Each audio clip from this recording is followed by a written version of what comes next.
We're here with David Hurwitz, and you have one of the most unique vehicles definitely in the Dayton area. It's an art car, art truck, art pickup truck filled with, gee whiz, bottle caps, keyboards, stickers. It looks like a kind of synthetic horn. No, that's a real cow's horn. It's a real cow's horn? Okay. All kinds of stuff. A list too long for me to describe. And you use this truck in the summertime. I've seen you like at different festivals and different places around town.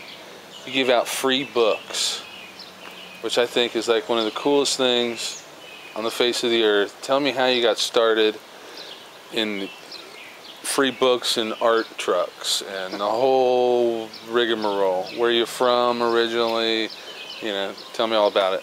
My life history and yeah, in a nutshell. Yeah, I'll try to keep this to like 30 minutes. So. Actually, I used to teach reading. I started off as a reading teacher, and as a reading teacher and liking to read, I used to go to the Planned Parenthood book sale every year, and then started volunteering. I also support Planned Parenthood a lot, and I used to escort at one of the abortion clinics in town for a number of years, so I had a connection, a real close connection with Planned Parenthood. And they have this huge book sale every year. And I used to go early and volunteer, because if you volunteer, you get to pick the books that you want early. Okay. So you get first shot at the books, and I get a lot of books, and I filled up my own library. And then, but after the sale is over, we have to throw all the books away, because they don't have a storage place. So we didn't like doing that, throwing the books away. So one year we started taking them out to the VA. And we did that for a few years, but then they couldn't take anymore. So I was teaching reading and study skills out at Wright State.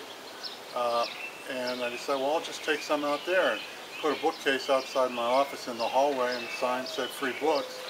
And zap, they were gone. So we started, I started taking as many as I could box up in the hallway after the sale, and storing them. And when I was out at Wright State, they provided me a space where I could store the books, which was great. And I just kept putting books out, and ended up before I left with 3 bookcases full of books that I was filling, you know.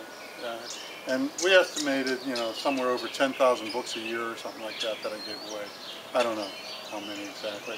But then I also always had this pickup, and it didn't have all the things on it. It always had bumper stickers. Yeah. It always had all the bumper stickers. And about 4 years ago, I finally decided to wash it. And nice and clean finally. I said, well, and I had seen art cars around. And so I started gluing stuff onto the pickup truck. But the pickup truck, even before it became the art truck, it had books in it. I'd park down at Courthouse Square sometimes, or at festivals. I go to the City Folk Festival. There's always 3 music festivals at Dave Hall Plaza, Women in Jazz, the Blues, and the Reggae. And I've been doing that. This Saturday is Yellow Spring Street Fair, and that's what it's packed up for right now. Okay. Getting ready for that. And it's just a way, I served on, as a teacher of literacy, I also worked with Project Read, which is the local coalition of all the literacy providers in the Dayton area. And one of the impetuses behind the book giveaway was, if you can read, you may be able to tutor someone in reading. And so I always have brochures on becoming a reading tutor. Okay. So that connect people and go call them, they call Project Read, and get connected to training to be a literacy tutor. So a combination of all that. Plus, doing all this, you know, what's the real reason behind it? It allows me to put out my political view. You know? Yeah. I mean, you can tell, you know, I'm not very conservative, I don't think. Talking about the car and how it allows you to express your political views. Right, it does. There is a theme, and I don't know if you can tell, but you know, people ask me, you know, what's holding it all? You know, how do you?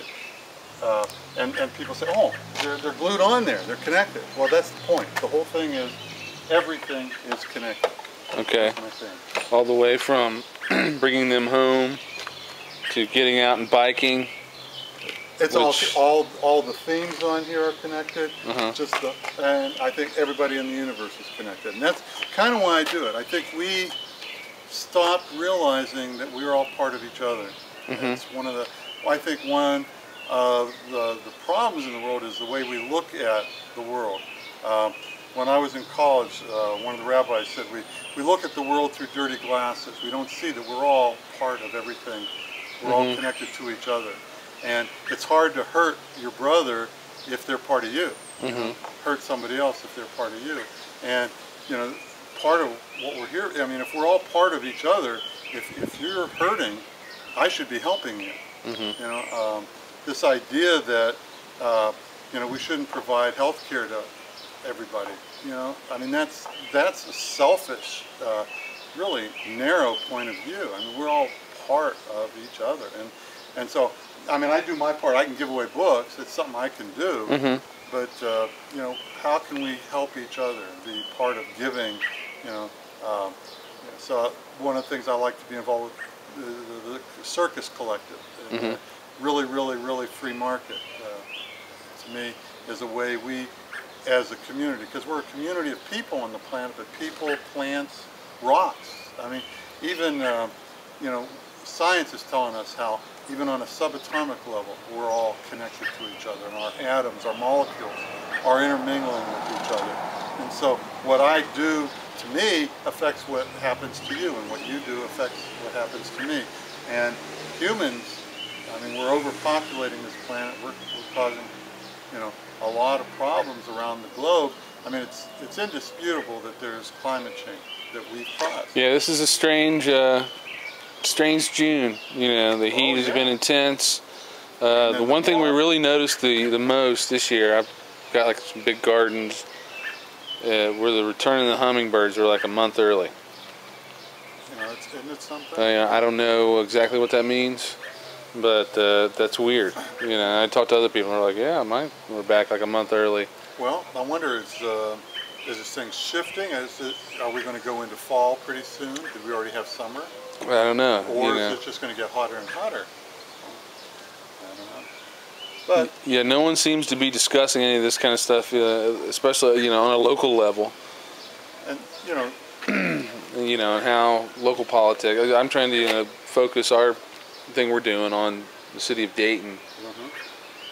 But like you said, everything's connected, you know, and I don't see anyone talking about issues of, you know, how is our community going to change once the oil wars are over and the oil's gone, or...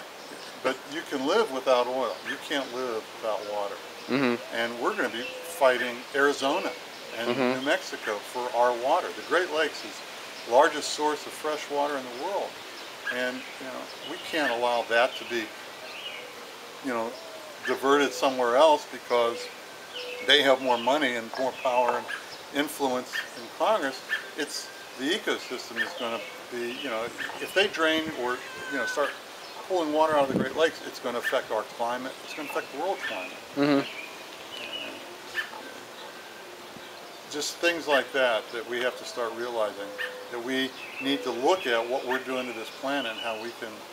yeah, we seen that up in St. Mary's.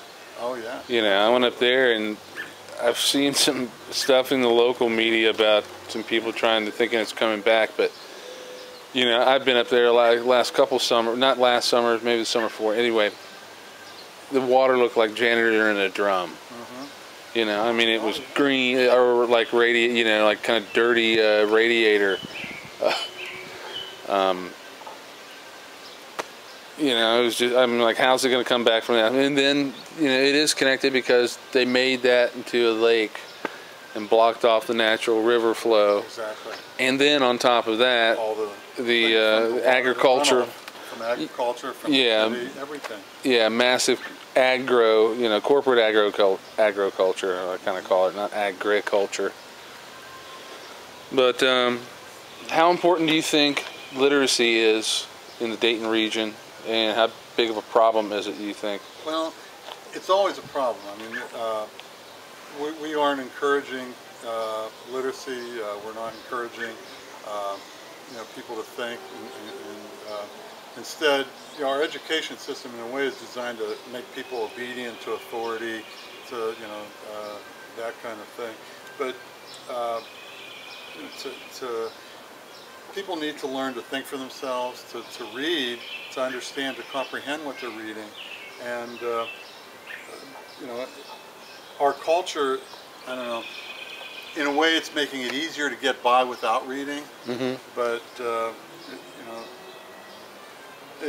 you learn so much about the world around you by reading, and we can't have people being ignorant about the world around them. And, it's important to learn, to continue to learn to read, and I like to hold a book. I don't have one of those electronic readers, but that's fine too. But being able to read, to see. Yeah, it's just a word delivery mechanism. Yeah. This is a different word or communication mechanism, but there is something that is important about this as opposed to those. As this T-shirt says, no electricity required. True. When when the oil goes and the power goes, if you don't have electricity, there goes all your books. There goes all your computer interface. Speaking of computers, do you see the internet as a helper or a hindrance to literacy? I know a lot of people who, I know people who read the Kindles or don't read a lot on the internet, do like the short messaging, but find out about books on the line, and then we'll read them offline, or